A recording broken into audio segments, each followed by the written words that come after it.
Hello guys, welcome back to our video. Maaman ఇచ్చట టన్నుల కొద్దీ ఏడుపు లభించును. ఏడవటానికే సినిమా తీసినట్టున్నారు. చూసే నన్ను కూడా ఏడిపించిన దాకా వదలలేదు.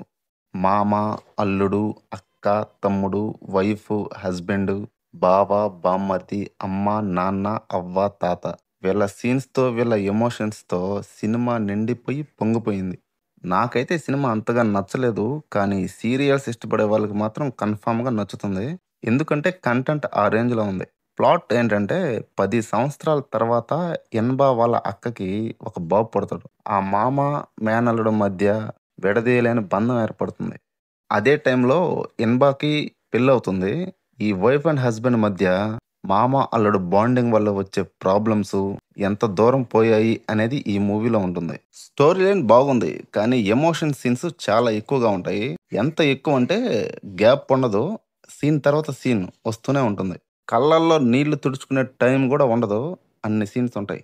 బేసిక్‌గా ఈ మూవీలో అందరికీ కనెక్ట్ అయ్యే పాయింట్లుంటాయి. అప్పుడే పుట్టిన పిల్లాడి నుండి చనిపోయే ముసలాడి వరకు అందరికి ఏదో ఒక పాయింట్‌లో కనెక్ట్ అవుతూనే ఉంటుంది. నాకు కొన్ని పాయింట్స్ కనెక్ట్ అయ్యాయి.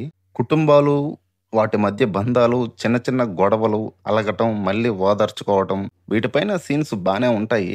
కానీ ప్రతి సీన్‌లో చాలా ఓవర్ యాక్షన్ ఉంటది. ఓవర్ అంటే ప్రతి చిన్నదానికి ఎమోషనల్ బ్యాక్‌గ్రౌండ్‌తో సీన్స్ ఉంటుంది. చిన్నదానికి ఏడుస్తారు, పెద్దదానికి ఏడుస్తారు. నెక్స్ట్ ఎలా ఏడిపించాలి అని సీన్స్ వస్తూ ఉంటాయి. ఇలాంటివి బేసిక్‌గా సీరియల్స్‌లో ఉంటాయి. ఒక్క డైలాగ్ వేయటం, అర డజన్ యాక్టర్స్‌తో అరగంట సేపు రియాక్షన్స్, క్లోజప్‌లు ఇవ్వటం విత్ సాడ్ బీజీఎం. ఇలా చెప్పుకుంటూ పోతే చాలా ఉంటాయి. ఇంకా యాక్టర్స్ పెర్ఫార్మన్స్ విషయానికొస్తే 'సూరికి' తెలుగు డబ్బింగ్ అంతగా సెట్ కాలేదు. Acting decent. అక్కగా చేసిన 'శ్వాసిక' ఆమె చాలా బాగా యాక్ట్ చేసింది. హీరోయిన్ 'ఐశ్వర్య లక్ష్మి' కూడా చాలా చాలా బాగా యాక్ట్ చేసింది. ఇంకా 'బావ భాస్కరు' మిగతా వాళ్ళందరూ డీసెంట్. ఇందులో నవరసాల్లో ఏడుపు రసం ఒక్కటే 90% ఆఫ్ ద మూవీ ఉంటుంది. అందరూ బాగానే ఏడ్చారు. ఇది జీ5లో ఉంది. కుటుంబంతో కలిసి హాయిగా చూసేయవచ్చు. ముఖ్యంగా అక్క, తమ్ముడు కలిసి చూస్తే ఆ ఎంజాయ్ నెక్స్ట్ లెవెల్‌లో ఉంటుంది. అంతే అండి. మీరు ఒకవేళ మూవీ చూస్తే మీకు ఎలా అనిపించిందో కామెంట్ చేయండి. అలాగే ఎవరైనా కొత్తగా వస్తే please do share, subscribe and like. Thanks for watching.